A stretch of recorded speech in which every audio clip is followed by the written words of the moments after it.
Agora eu era o rei, era o bedel e era também juiz. E pela minha lei, a gente era obrigada a ser feliz. E você era a princesa que eu fiz coroar, e era tão linda de se admirar, que andava nua pelo meu país.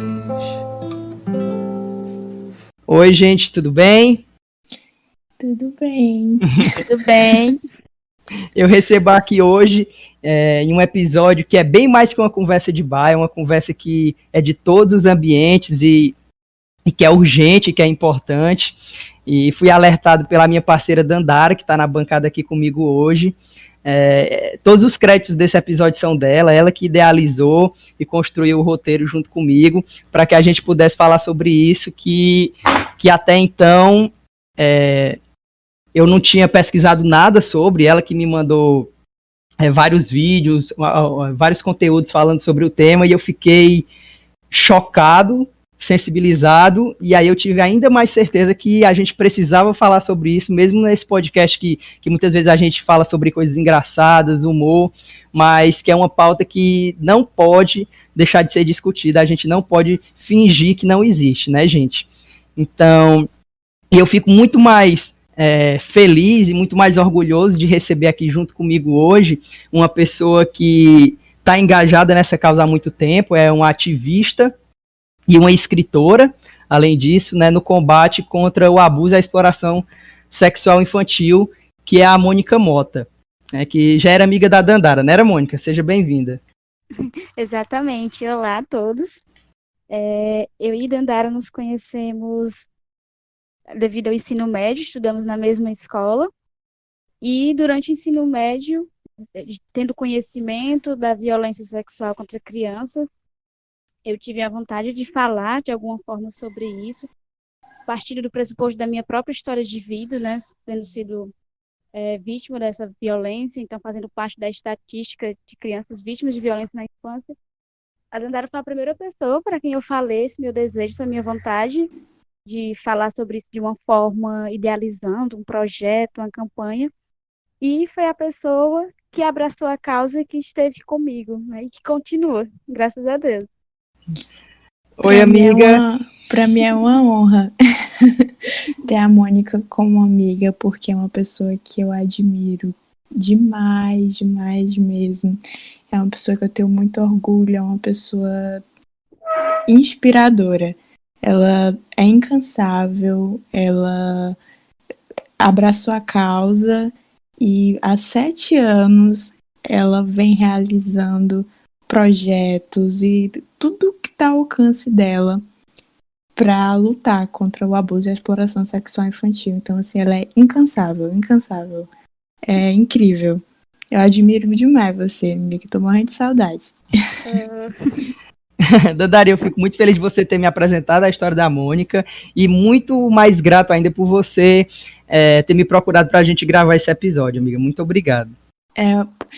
Na verdade, amiga, eu te procurei porque eu acho que quanto mais visibilidade esse tema tiver, melhor. Quanto mais informação chegar às pessoas, melhor. E eu quero que a voz da Mônica seja ouvida em todos os lugares, porque o que ela tem a falar é realmente muito, muito importante e pode salvar muitas pessoas, a infância de muitas pessoas. Sim. Então eu queria fazer algumas perguntas para vocês para a gente entender melhor esse assunto, pode ser? Sim, sim. Ó, a primeira coisa que eu queria, Mônica, era que tu falasse um pouco dessa tua história, né, e como tu escreveu o teu livro, quais são as ações que tu vem realizando e a representatividade desse 18 de maio. Certo. Bem, eu sou Mônica, eu tenho 22 anos, sou oriunda de uma comunidade rural no interior de Pentecoste, município do Ceará. E quando criança eu estive inserida em um ciclo de violência intrafamiliar, que é quando acontece com membros da própria família. E eu acredito que esse ciclo ele tenha permanecido até os 12 anos. Geralmente eu não consigo dizer com total exatidão se realmente começou aos 6, pode ter sido até um pouco antes. Pesquisas e aí de psicólogos mesmo confirmam que vítimas de violência sexual, principalmente violência sexual intrafamiliar, elas têm uma tendência de bloquear alguns episódios. Então, não tem um total exatidão. E, enquanto vítima de violência sexual intrafamiliar, eu nunca tive acesso a nenhum tipo de conteúdo de natureza infantil que me pudesse me fazer entender que aquilo que eu estava vivendo, que aquilo que eu estava inserida, aquele tipo de violência, era uma violência e não um carinho, porque a violência sexual, até então, ela sempre foi apresentada como uma brincadeira pelo agressor, né? E lembrando, assim, vale ressaltar que era um agressor, uma pessoa que tinha um vínculo afetivo estabelecido comigo, então era alguém que eu confiava, alguém que frequentava a minha casa, alguém que meus pais, né, tinham um bom relacionamento, e aí nesse momento ressaltando já a dificuldade da criança entender que aquilo era uma violência e não um carinho, porque é alguém da confiança de seus familiares, principalmente alguém que faz parte do seu núcleo familiar. E depois que o ciclo de violência ele foi rompido, já no ensino médio eu idealizei, com a ajuda de alguns amigos, entre eles a principal Dandara, uma campanha chamada Todo Dia 18 de Maio, fazendo alusão ao Dia Nacional de Combate ao Abuso e Exploração Sexual contra Crianças e Adolescentes. E foi partindo disso que eu comecei a realizar algumas ações no município de Pentecoste, entre elas a primeira corrida de rua contra o abuso sexual infantil, a primeira audiência pública para falar sobre abuso sexual. Realizamos também diversas palestras em escolas públicas, privadas, em comunidades rurais, associações. E também realizamos workshops com crianças e exposições de desenhos feitos por crianças, partindo do olhar da criança vitimizada. Porém, chegou um momento que eu percebi que eu não tinha material nenhum para trabalhar com crianças diretamente, e foi pensando justamente na criança que eu fui, né? Na Mônica de 6 anos, 7, 8, 9, 10, que em momento algum daquele ciclo de violência teve acesso a conteúdos que pudessem dizer, olha, Mônica, isso aqui é uma violência e não um carinho. E falar isso não de uma forma direta, mas sim de uma forma lúdica, de uma forma leve. E foi a partir disso que eu comecei a escrever uma história. Na época, em 2015, a história se chamava A Mão e os Três Macaquinhos, e que um tempo depois eu fui fazendo alterações até que chegou ao nome final, Tom, Elise e Chico. E o livro foi oficialmente publicado ano passado, em agosto, dia 21 de agosto de 2019, durante a 13ª edição da Bienal Internacional do Livro, em Fortaleza, no Centro de Eventos. E o livro ele surge como uma ferramenta educativa, uma ferramenta lúdica e leve, para que a criança ela possa, a partir da leitura, entender, né, a partir de um diálogo seguro, estabelecido com a criança, sobre essa violência, mas entender de uma forma leve, de uma forma realmente lúdica, para que dentro disso, a partir disso, ela possa desenvolver suas próprias ferramentas de proteção. Então, Elise e Chico narra a história de 3 irmãos macaquinhos, que eram macaquinhos felizes, com sonhos coloridos, e que moravam em uma floresta com animais felizes, com árvores grandes. Então, eles tinham uma infância realmente feliz. Até que certo dia, um tio, que era amigo dos pais dos macaquinhos, aparece e quer brincar com eles enquanto os pais não estão. E para isso ele oferece presentes, ele oferece doces. E a partir desse momento, a partir do momento que esse tio chega com essa mão, né, que a violência sexual ela é apresentada para as crianças.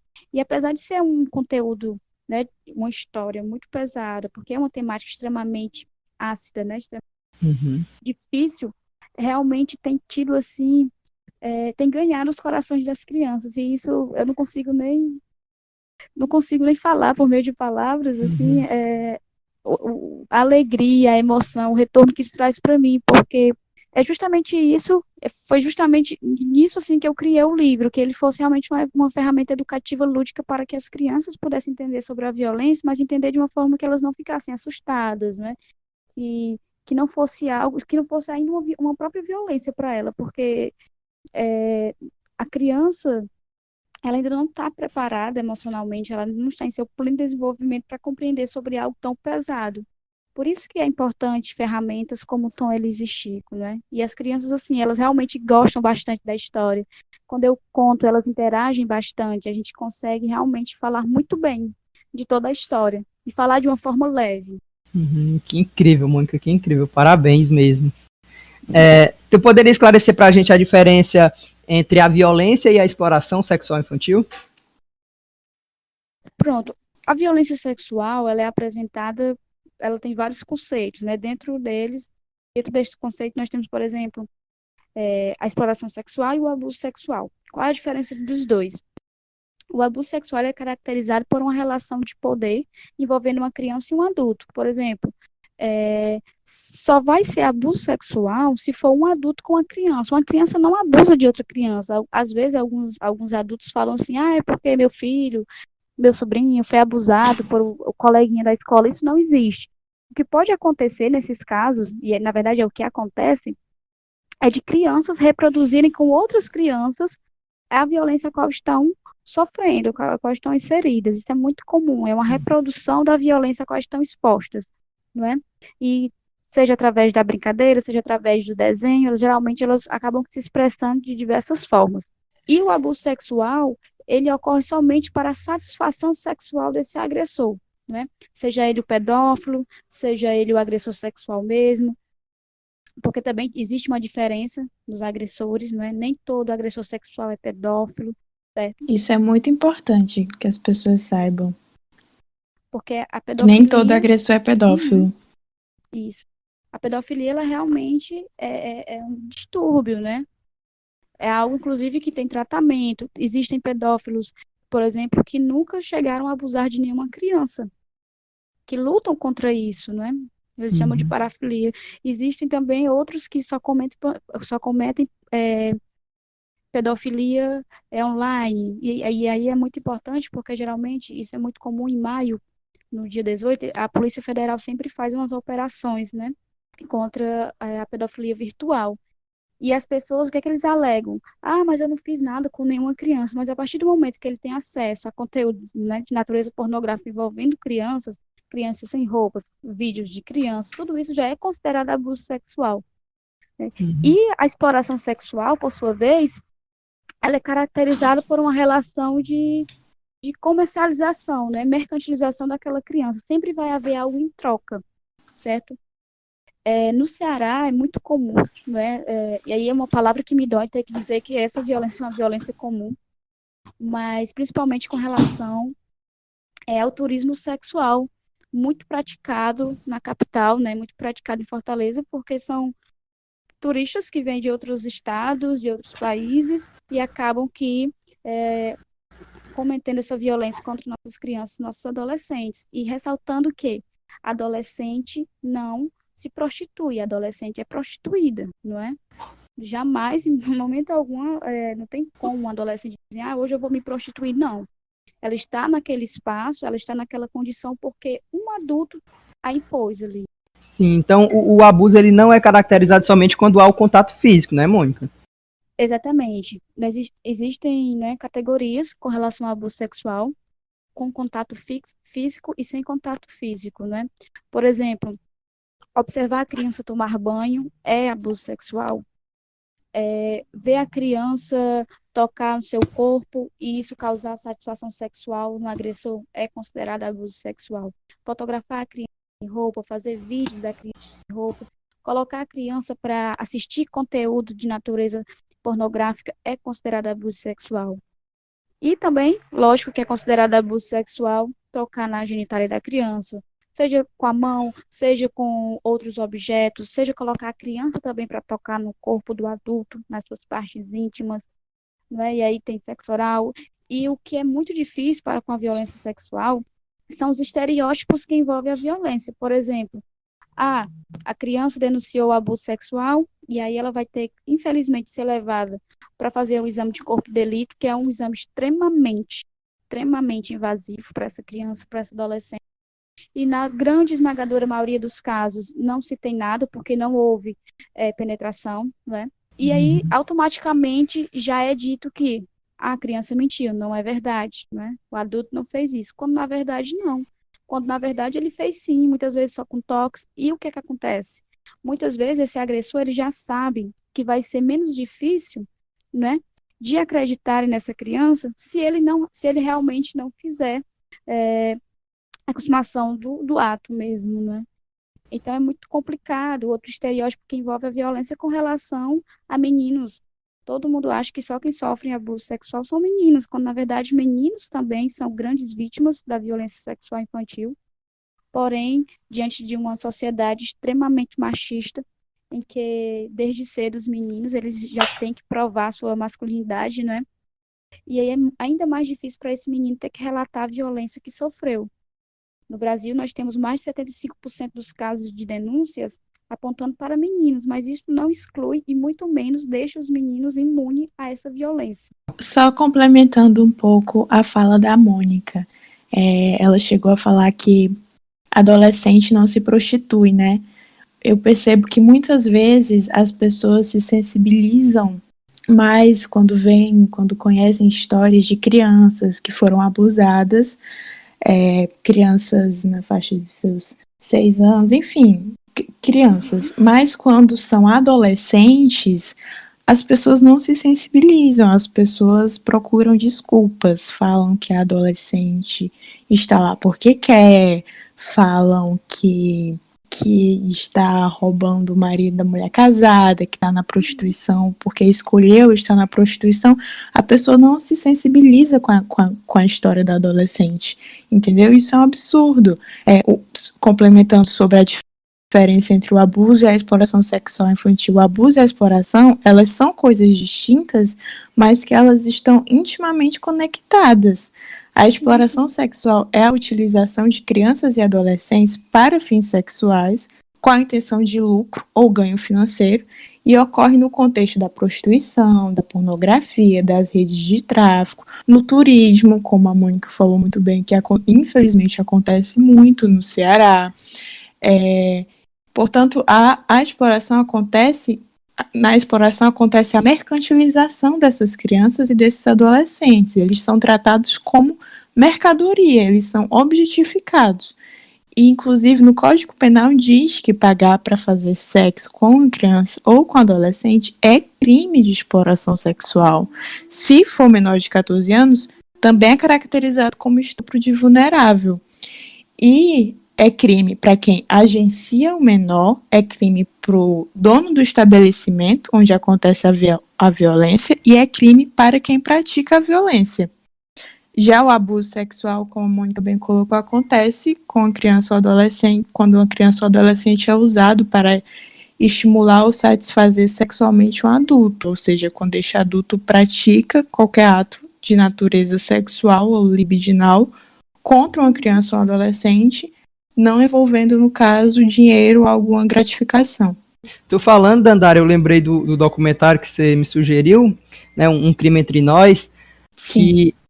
que não sei se é psicóloga, que ela fala que essa criança de 6 anos e essa criança de 13 anos, elas são a mesma criança, Sim. Né, e vistas com olhos muito diferentes. O abuso sexual é uma violência, né, um crime, tanto o abuso como a exploração sexual, um crime hediondo, um crime inafiançável, e uma verdadeira agressão aos direitos humanos, não é assim?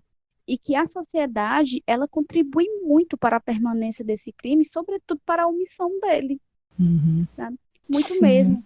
Hoje mesmo eu estava finalizando o meu TCC e eu falava muito sobre a família, não é? Porque a gente, até quando nós vamos ficar defendendo essa ideia de família como espaço ideal, como espaço realmente único de proteção e garantia dos direitos, quando na verdade essa família é o primeiro espaço em que esse direito ele é violado.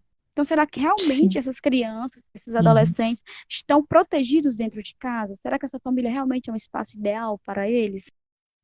Outra coisa, muitas vezes essa adolescente que está inserida, está sendo prostituída, ela não conhece uma outra realidade que não seja a da violência. Sim.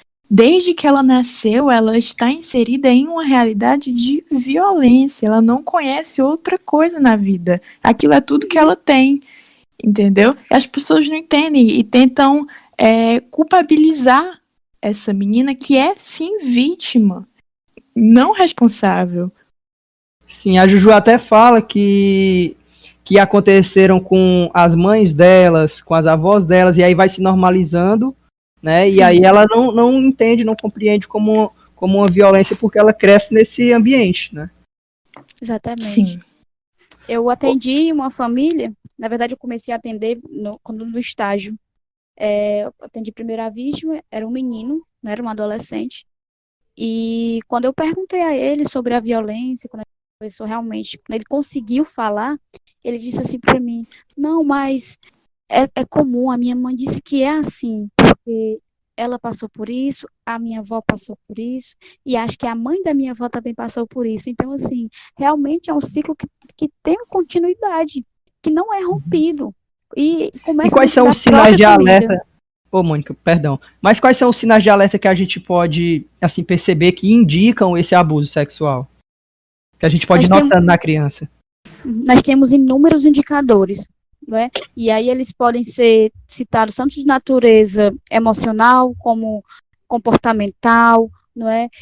Por exemplo, ficar muito atento ao comportamento dessa criança, porque muitas vezes ela pode ter tanto um comportamento extremamente sexualizado, que não é para sua faixa etária de modo algum, né? Como também pode ser uma criança extremamente retraída, pode ser uma criança com conteúdo, né, na oralidade mesmo, sexual, que não é para sua faixa etária. As brincadeiras, ficar sempre atento às brincadeiras dessa criança.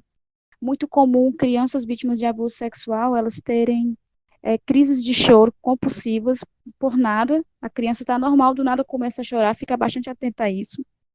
A questão do desenho também, a alimentação, se a criança, como é que essa criança começou a agir a partir de determinado momento. Se ela era uma criança, e aí eu volto para a história de Tom Elis e Chica, eram macaquinhos felizes com sonhos coloridos, mas aquela mão apareceu, aquele tio apareceu e os macaquinhos começaram a ter problemas para dormir, ter problemas para se alimentar, problemas para brincar. Então, ficar atento a esses sinais. E, assim, lembrando que a violência sexual, ela não é uma violência padronizada, né? Ela é uma violência multifacetada. O que é isso? É uma violência que ela tem várias faces realmente. Então, por exemplo, eu demonstrei um comportamento quando era criança para com a violência e outra criança pode demonstrar outro totalmente diferente. Então, não é um padrão. A gente precisa ficar atento a isso. Que uma criança antes poderia ser uma criança extremamente que interagia bastante, depois não. Uma criança que começou a ser extremamente agressiva. Então, ficar atento a esses sinais. E, sobretudo, ficar atento como que essa criança se comporta na presença de determinados adultos, né? Como é que essa criança está quando determinados adultos chegam. E outra coisa, parar de insistir, parar de colocar a criança para sempre servir o adulto, né? Assim, a criança sempre tem que ser gentil, a criança sempre tem que beijar, a criança sempre tem que abraçar, sentar no colo. Nós não precisamos fazer isso. Lembrando que uma coisa é ser educada, outra coisa totalmente diferente, né? É fazer com que a criança ela tenha esse comportamento o tempo todo de estar ao redor desse adulto fazendo as suas vontades, assim, realmente forçando-a, né?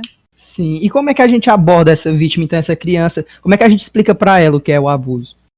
Começando, não falando em abuso, porque a criança ela não sabe o que é isso.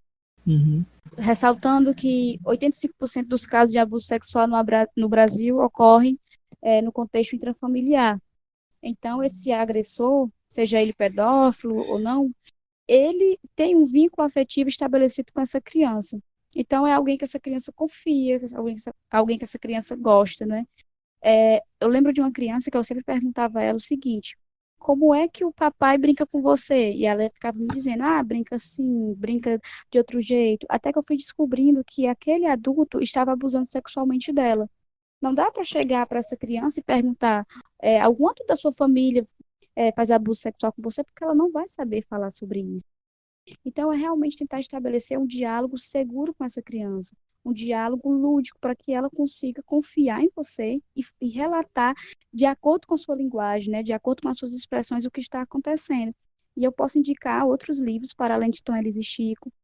Nós temos Leila, que é do Tino Freitas, que também é um cearense, mas que mora em Brasília. Temos Pipo e Fifi. Temos também Antônio, que é um dos meus livros favoritos, que é do Hugo Monteiro. Temos Não Me Toca Seu Boboca, que é também um outro livro excelente. Segredo Segredíssimo. Então, assim, nós temos, felizmente hoje, ferramentas educativas, ferramentas lúdicas para falar sobre isso com as crianças, de uma forma segura. Existe todo um contexto histórico sobre isso, né? Inclusive, em um vídeo que eu te enviei, fala um pouco a respeito dos portugueses chegando no Brasil e estuprando as índias, e também trazendo portuguesas ainda crianças para casar com senhores da nobreza no Brasil, depois levando mulheres negras para o Brasil para servirem como escravas sexuais. Então, foi feita uma construção de nação em cima do estupro. Até os dias de hoje, a gente percebe a cultura do estupro nas pequenas coisas, entendeu? A gente vê o tempo inteiro crianças serem hipersexualizadas nas mídias sociais, a gente escuta o tempo inteiro comentários machistas feitos por conhecidos, feitos por pessoas da nossa família, alguns muito falados, como prendam suas cabritas que meu bode está solto. Ou então, o seu irmão pode trazer a namorada para dormir em casa porque ele é homem e você não pode porque você é mulher, entendeu? Então, é algo cultural e eu acredito que é por isso que isso acontece e é tão naturalizado pela nossa sociedade. Uhum. Mônica, você falou antes, mas no início, sobre essa exploração sexual, a violência sexual como um todo, né, na internet, sobre a pornografia. Uhum. Sim. E no documentário que a Dandara me enviou, fala que é um problema em crescimento. Se tu pudesse falar mais sobre isso. Pronto. Eu tenho conversado muito com os pais sobre a divulgação de fotos, né, de imagens das crianças em redes sociais. Inclusive, hoje mesmo, eu alertei uma pessoa. Obviamente que a gente sabe que eles não fazem isso por maldade, nem imaginando que isso vai causar algum dano para seu filho, consequentemente para sua família. Mas o que é que acontece? Nós temos realmente uma rede criminosa de pedófilos, né, de pessoas que realmente ganham a vida com pornografia infantil. E elas essas pessoas, elas estão de olho o tempo todo no que todo mundo posta, principalmente, né, voltado para esse público infantil. E aí vai de diversas categorias, né, de vídeos, às vezes vídeos da criança tomar banho, né, é surreal você imaginar que alguém consegue sentir algum tipo de estímulo sexual, algum tipo de satisfação sexual vendo um vídeo de uma criança tomar banho. Fotos também de crianças sem roupas, né? E aí eu sempre procuro chamar a atenção dos pais para esse ponto. Tenham cuidado no conteúdo visual que vocês divulgam dos seus filhos, porque realmente é um perigo muito grande, é um risco muito grande. No Brasil, essa rede ela tem crescido cada vez mais. Quem é líder absoluto são os Estados Unidos, né? Realmente lá é algo muito, muito complicado, mas aqui no Brasil também. Fortaleza sempre é alvo de operações da Polícia Federal contra a pornografia infantil, sempre, sempre. 2, 3 indivíduos sempre são presos nessas operações. Esse 18 de maio eu ainda não vi. Acredito que o isolamento social devido à pandemia foi algo que veio para enfraquecer um pouco a rede de proteção e garantia dos direitos das crianças e adolescentes, sendo que a gente não está conseguindo realizar realmente o fluxo de atendimento, de encaminhamento, etc., não é? Então, assim, essa rede, ela realmente, cada vez mais, ela cresce, né? E ela cresce, sobretudo, devido a essa falta, não vou dizer, não que seja de responsabilidade, mas de atenção desses adultos. Mas não somente isso, existem crianças que são realmente agenciadas, essa é a palavra, né? Existem realmente famílias que colocam seus filhos para fazerem esses momentos de fotos, de vídeos, mas isso é muito mais comum ainda com adolescentes. E aí, como bem a Dandara já pontuou, né? Que passam por toda essa rede, né? Tanto da exploração como do tráfico, né? Realmente, assim, é uma realidade muito, muito difícil, mas infelizmente extremamente presente no cenário da sociedade brasileira. Sim, o termo mais pesquisado em sites de pornografia no Brasil é novinha. Uhum. E durante a pandemia, durante esse isolamento social que a gente está passando, as denúncias de pornografia infantil elas aumentaram em 108%. Então, é uma indústria mesmo, virou uma indústria que só cresce com isso. E as pessoas derrubam sites, a polícia derruba sites de pornografia, mas Eles montam no novamente. minuto seguinte montam novamente e é de fácil acesso. Não é como às vezes as pessoas pensam que é algo distante, mas não, tá em todas as mídias sociais. Todas. Absolutamente todas. Lá no Daí, documentário, Dandara, que você me enviou no Um Crime Entre Nós, fala que 36% da internet era pornografia. Eu não me recordo o ano. Mas agora, recente. 2010. 2010 recente já nada, 10 anos, né? 36% era pornografia. Agora deve Hoje ser é muito ou mais. muito mais. Exatamente. Você ia falar, Mônica? Eu estava falando que dentro desse contexto que a Dandara fala, nos surge, por exemplo, a importância de políticas públicas voltadas para isso. Porque até então nós não temos especificamente para pornografia, né? Nesse virtual mesmo. Nós temos essas operações que são de suma importância, mas assim, imaginem que só ocorre a cada 18 de maio, então é só uma vez no ano. E o restante do ano, né? E o restante Parece dos que é, meses. O que parece acontece? que é para ser só algo simbólico, né? E Justamente. Por isso, assim, aí ressaltando, Andara, o nome da nossa campanha, né? Todo dia 18 de maio. Porque realmente é uma violência que acontece todos os dias. O último relatório divulgado pelo Unicef, a cada 3 minutos, uma menina é abusada sexualmente no Ceará. A cada 3 meu minutos, Deus. não é? Eu lembro que eu estive em uma escola para falar sobre isso e falei muito, assim, baseada em dados estatísticos, realmente vestindo a figura de escritora, de pesquisadora, assistente social e informação, para no final a diretora da escola finalizar dizendo o seguinte: Deus escolheu a Mônica para passar por tudo isso, eu espero que ela seja forte, que é assim mesmo, que ela silenciou, ela ficou Inacreditável. calada, mas agora ela está bem e é assim mesmo. E eu olhei para ela e disse assim, eu fiquei um pouco, assim, eu fiquei assustada ao ouvir isso, principalmente depois de tudo que eu falei, não é? Mas eu falei exatamente esse dado para ela. Quer dizer, então, que Deus, a cada 3 minutos, vem escolhendo uma menina. Eu relatei para ela sobre esse dado divulgado pelo Unicef e eu perguntei, não é? A senhora realmente concorda que a cada 3 minutos, por exemplo, uma criança, uma menina, é também escolhida, né, por Deus para continuar vivendo, para continuar esse ciclo? Porque eu não concordo com isso. Não é? E nesse momento é importante a gente falar sobre a romantização da violência. As pessoas romantizam muito, minimizam a violência, né? Diminuem ela, e principalmente isso acaba que fortalecendo o agressor. E assim, é extremamente triste. Eu não gosto quando as pessoas, por exemplo, chegam para mim e falam: Ah, Mônica, é muito bonito o que você viveu, a sua história é muito bonita, e eu fico me perguntando o que é que tem de bonito em ser vítima de uma violência tão cruel, de uma violência tão terrível. Não tem nada de bonito nisso, né? Eu deveria ter tido adultos, eu deveria ter tido realmente referências de proteção, referências de garantias de direitos. Mas as pessoas que deveriam ter garantido esses direitos, na verdade, elas violaram eles. Ô, E isso Mônica, não é claro ainda para as pessoas, infelizmente. aproveitando esse gancho que tu fala sobre os direitos, o Estatuto da Criança e do Adolescente, ele diz que elas devem ser prioridade no país, né? Por que isso não acontece de forma efetiva? Nosso país, ele é um país que tem uma cultura extremamente adultocêntrica. Extremamente, e aí vai desde os períodos o período colonial mesmo. A criança sempre foi posta na figura, né, na posição de quem não sabe, de quem não tem voz nem vez, e o adulto sempre no centro, o adulto sempre é que sabe, o adulto sempre é quem manda. E a partir disso a gente criou uma cultura da qual essa criança ela não pode se expressar, não é?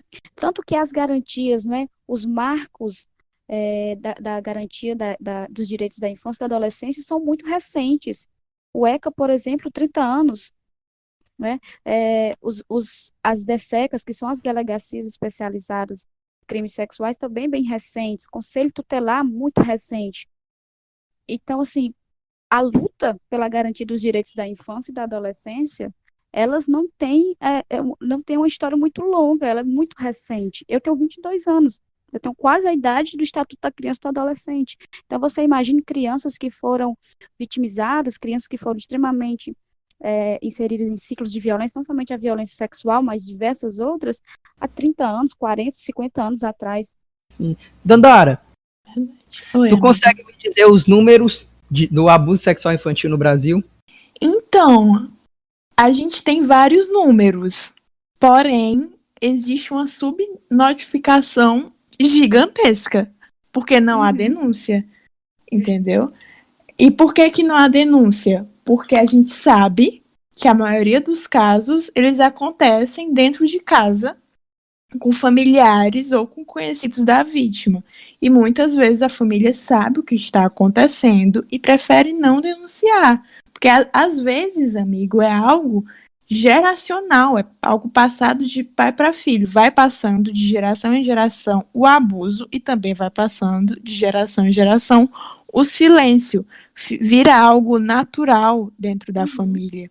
Por isso que não acontecem denúncias e por isso que os números que nós temos eles estão muito longe da realidade, por mais que sejam números altos. Sim. A Mônica citou super preocupante: a cada 3 minutos uma criança é vítima de violência sexual no Ceará. Provavelmente esse número, esse dado é ainda pior, entendeu? Porque não há denúncia, há um caso de subnotificação muito grande. Por exemplo, o atual governo, ele é um governo que ele não abraça a causa da infância e da adolescência, né? Nós tivemos, por exemplo, no início desse governo, um total retrocesso para com os direitos da infância e da adolescência, atingindo o próprio CONANDA, que é o Conselho Nacional, né, da Infância. E, assim, é extremamente lamentável sabermos que foi uma luta tão difícil para ter a garantia desses direitos e no momento como esse que nós vivemos e que as crianças estão sendo cada vez mais vítimas de violações, não é, de direitos, ter o Conselho Nacional sendo altamente alvo de ataques, né, de Absurdo. retirada. Assim, um dos indicativos disso é a ministra dos Direitos Humanos, a Sim. Damares. Ela é uma pessoa que ela fala coisas absurdas. Eu fico perguntando se aquela mulher se escuta, se ela se ouve. Porque ela chegou a dizer uma vez, acredito que no estado do Pará, que muitas vezes, que uma das formas de combater o abuso e a exploração sexual infantil é investir em fábricas de calcinha. Porque o abuso estava acontecendo porque as crianças andavam nuas por aí, não tinham calcinha. Isso é um absurdo completo. Outro absurdo é querer. Foi feita a proposta, está tramitando por aí, uma proposta de ensino em casa, que é muito comum em outros países, né? É muito comum nos Estados Unidos, por exemplo, a criança não ir para a escola ser ensinada em casa pelos pais. Isso é um outro absurdo muito grande que mostra que eles não conhecem nem de longe a realidade das crianças no país, uma realidade onde as crianças são abusadas principalmente por pessoas conhecidas dela, por familiares ou conhecidos da família. Então, assim, é um governo que não conhece a realidade das crianças do seu país. E daí um dos principais motivos de não há denúncia, porque é dentro da própria família, né, Dandara? Sim. A Mônica falava antes sobre isso, e eu queria perguntar que tipo de família que isso acontece, porque no documentário que a Dandara... Eu estou citando ele várias vezes porque é a fonte que eu bebi, sim, né? Sim. E ele é maravilhoso, assim. Sim, fica a sugestão, né? Sim, ele fala que essa violência ela atinge todas as classes, né? Todos os tipos de família. Sim. Eu queria que tu falasse um pouco sobre isso para desmistificar de que acontece só em famílias mais vulneráveis. Na verdade, a violência sexual é uma violência, como você bem já falou, de todas as classes sociais. E aí existe uma diferença muito gritante da classe bem favorecida, né?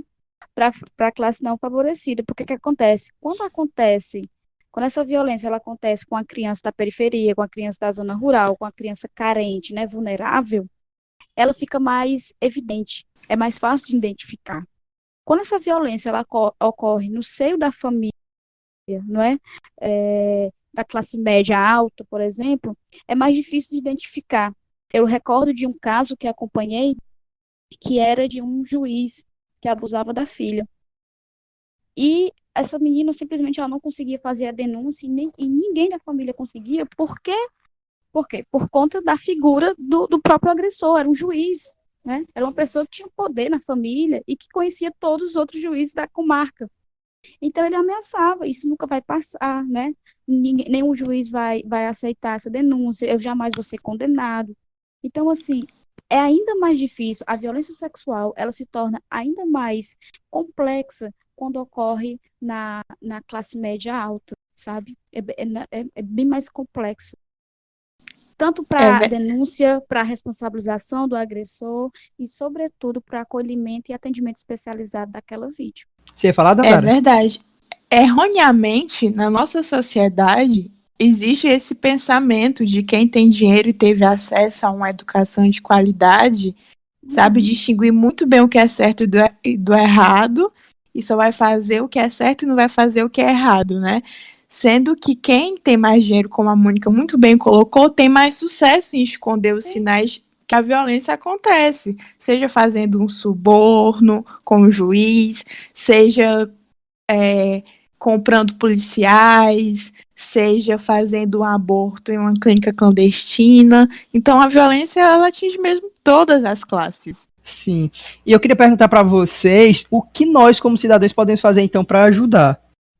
Como é que eu posso fazer para denunciar? A gente tem alguns canais de denúncia. Eu sempre cito o Disque 100, que é o Disque dos Direitos Humanos do governo federal, na qual é possível fazer uma denúncia anônima, uma denúncia segura e, sobretudo, salvar uma infância. Né? Também ficar atento aos canais de denúncias locais, como o Conselho Tutelar, se tiver DESECA, né, que é a Delegacia Especializada de Crimes Sexuais contra a Infância e Adolescência, também conselhos tutelares, já falei, o Centro de Referência Especializado de Assistência Social, os CREAS, e aí o CREAS, ele tem um papel de suma importância diante da violência sexual, porque ele é um equipamento de média complexidade, ele atende justamente esses casos, não é? O CRAS, ele é o equipamento de prevenção, ele vai prevenir, vai fazer ações de prevenção dessa violência, mas o CREAS, ele vai fazer o atendimento especializado, com assistente social, com psicólogos, com advogados, não é?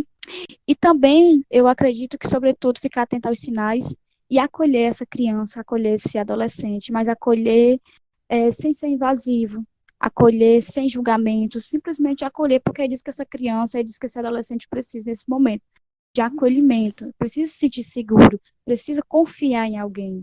Porque não é fácil falar da violência que viveu, né? Toda vez que essa criança, toda vez que esse adolescente fala da violência que esteve inserida, ela está revivendo. Ela revive tudo aquilo que aconteceu com ela, não é isso? Uma revitimização, pronto, da violência, né? Ela continua sendo vítima todas as vezes. Por isso que o atendimento especializado, ele é importante nesse processo de ressignificação. Eu lembro muito, assim, com muito carinho, com muita gratidão do acolhimento que eu tive na escola, na figura de um professor, que também foi professor da Dandara, né, professor Magno, que foi extremamente sensível, extremamente acolhedor. E eu sempre falo que eu desejo para toda criança, todo adolescente, é um professor na sua vida, né? Um professor magno na sua vida, assim, que acolha, que perceba os sinais, que seja sensível, empático e, sobretudo, humano. Mônica, e hoje tu trabalha abordando essas crianças, sim? Pronto, falando com elas, né? Sim, eu estou finalizando a faculdade, né? Sou assistente social em formação. Atualmente eu trabalho diretamente com o meu livro. Tanto eu levo para as prefeituras, né? As prefeituras, elas realizam o processo de aquisição dos exemplares para distribuir nas escolas públicas.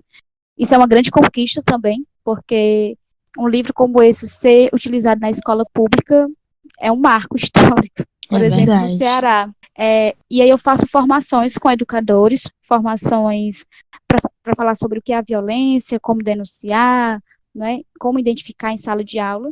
Realizo também momentos com profissionais da rede de assistência social e saúde. E trabalho na militância mesmo, realizando ações, sendo um jovem protagonista. E você também fala de perto com adolescentes e com crianças, né, amiga? Sim, muito.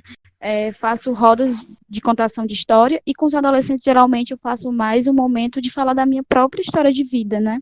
Porque com as crianças já é um pouco diferente, tem que ser uma outra abordagem. A gente percebe que existe uma importância muito grande, então, da educação sexual nas escolas, né, Mônica? Por que tem tanta resistência, por que tanta gente se posiciona contra essa educação sexual nas escolas? Então? Nossa, isso é muito forte. Inclusive, eu já fui impedida de entrar em escolas, né, porque infelizmente, ainda se tem um pensamento bem antigo, assim, bem distorcido, de que quando a gente vai falar sobre educação sexual, estaremos falando sobre orientação sexual, e na verdade não é isso. O que nós queremos é estabelecer com essa criança um diálogo seguro, como bem já falei anteriormente.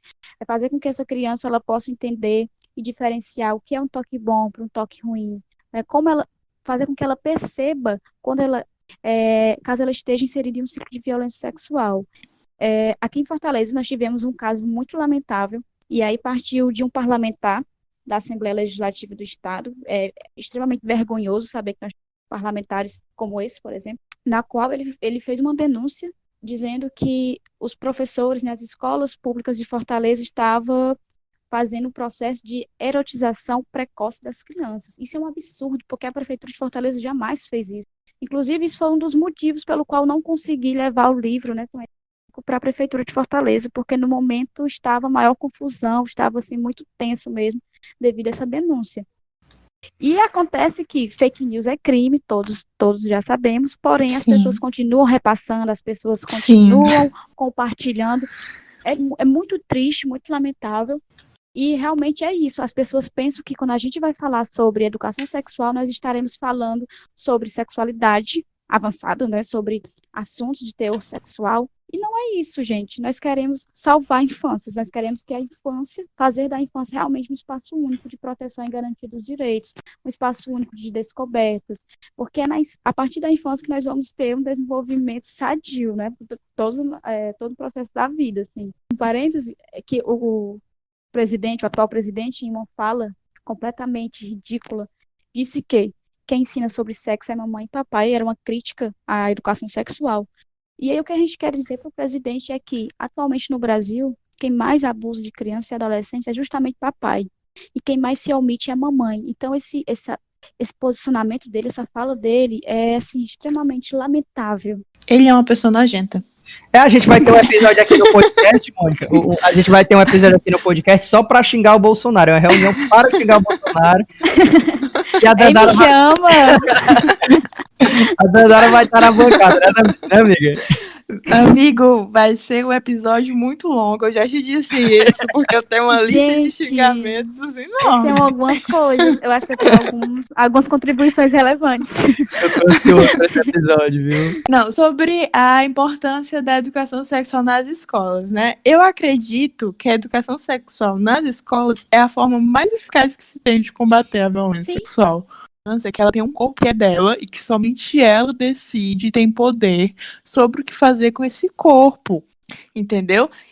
Não tem como deixar a educação sexual da criança apenas nas mãos das famílias, porque na maioria das vezes é um familiar que comete a violência sexual. Então, proibir a educação sexual nas escolas e colocar isso como uma função exclusiva das famílias, como disse o nosso presidente, não é uma boa ideia.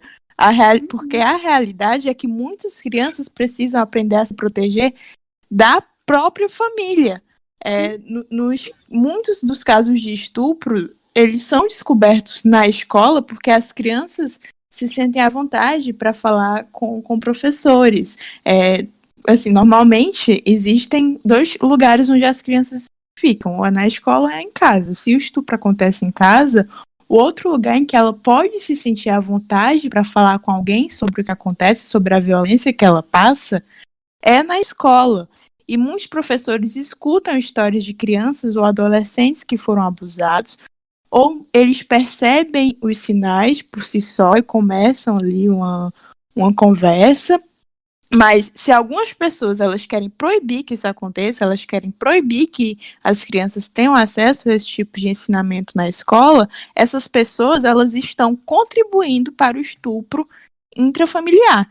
A escola ela deve ser um espaço de prevenção contra o abuso, ela deve ser um lugar para desenvolver a habilidade de autoproteção na criança, porque as crianças elas já são vulneráveis naturalmente. Se elas não souberem como se defender, se elas não conhecerem o seu corpinho, elas vão se tornar mais vulneráveis ainda, entendeu? Por isso é tão importante, por isso que falas como a do presidente, elas são criminosas. Gente, eu vou contratar a Dandara para falar por mim nas palestras. E eu acho, assim, pegando um gancho aí da tua fala, amiga, de como que as pessoas têm medo de falar sobre o corpo, não é? Poxa, a gente consegue explicar para todo mundo que a gente tem pé, tem braço, tem mãos, mas por que nós não falamos que existe um pênis, que existe a vagina, que não é que existem Sim. seios? Por que nós não podemos falar sobre isso com as crianças?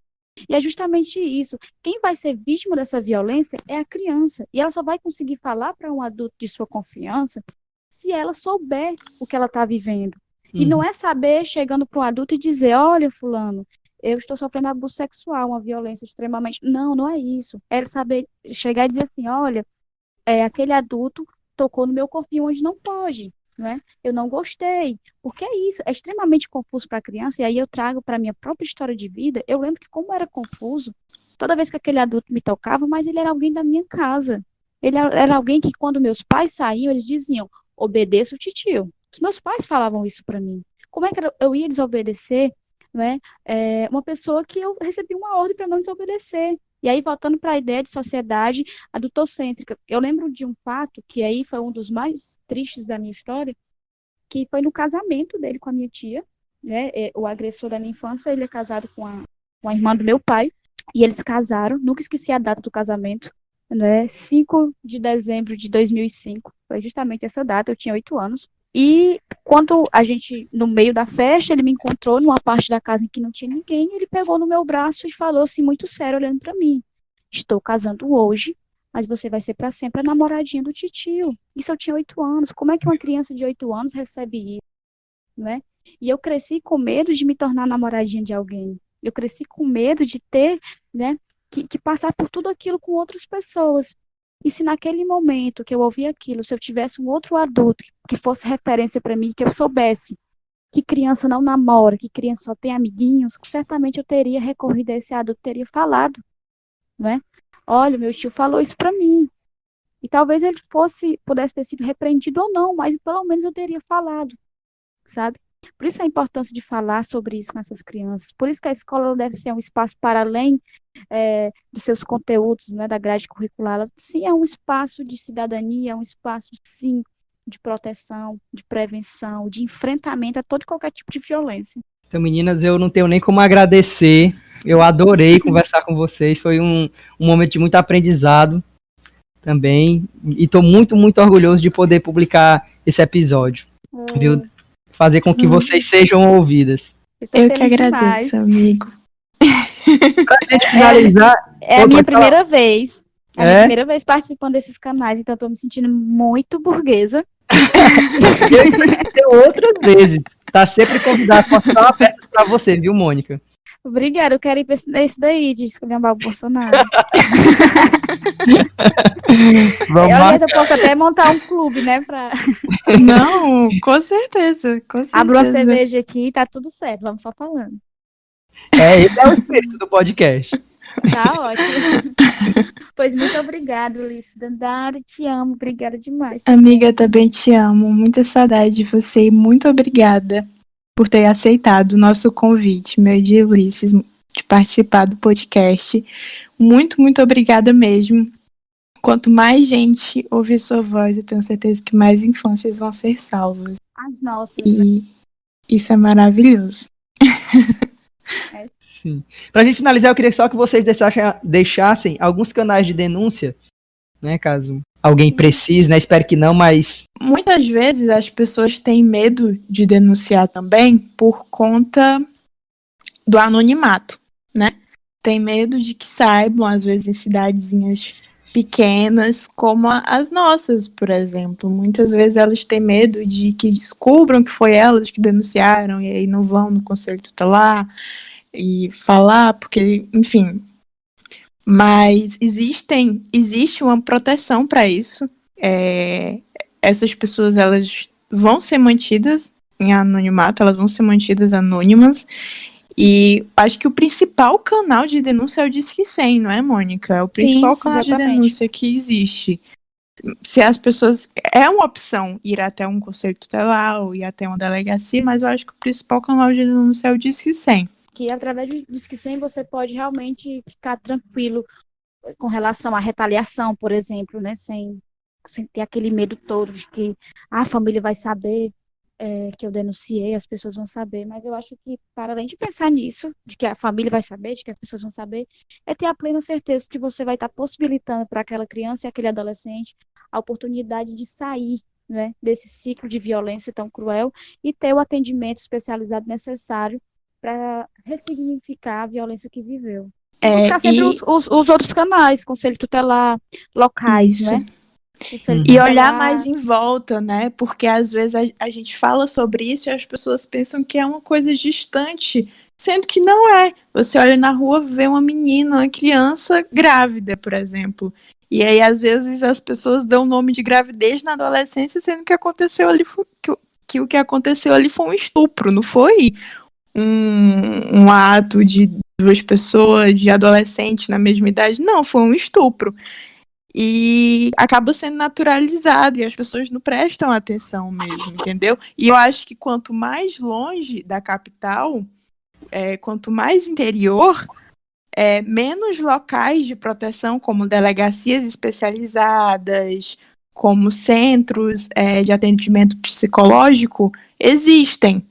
Então, menos locais de proteção existe para essas crianças, para esses adolescentes, entendeu? Então, os cidadãos têm que fazer sua parte de ir atrás e denunciar, porque, infelizmente, o Estado não vai estar tão presente para proteger essas pessoas, e a proteção tem que partir da gente, denunciando, estando atento às nossas crianças e aos nossos adolescentes, entendeu? Prestando atenção neles.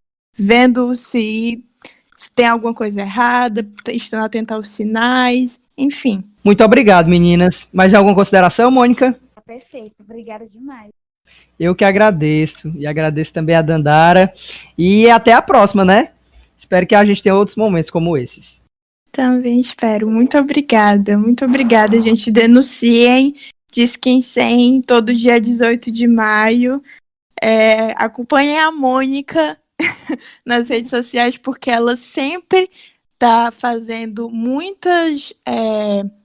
Ela sempre está com iniciativas, por exemplo, agora, ela está com iniciativa de arrecadar recursos para a Casa do Menor, em Fortaleza, né, Mônica? Que é um lugar que acolhe pessoas acolhe crianças e adolescentes que foram vítimas de violência sexual. Exatamente. Então, ela sempre está com projetos assim, acompanhem ela, que ela é maravilhosa. Eu vou deixar na descrição do podcast as redes sociais de vocês. Mas pode divulgar também, viu, Mônica? Eu acho super importante, inclusive. Eu acho que, assim, eu espero que nós possamos realmente construir esse hábito, né, assim, de assumir o compromisso, de assumir nosso papel, de proteger as crianças, os adolescentes, porque esse é o nosso papel enquanto adulto, é de realmente proteger, não é de violar esses direitos, e que a gente possa realmente assumir esse compromisso e não esquecendo que todo dia é 18 de maio. É verdade. Tchau, meninas, muito obrigado. Tchau, obrigada.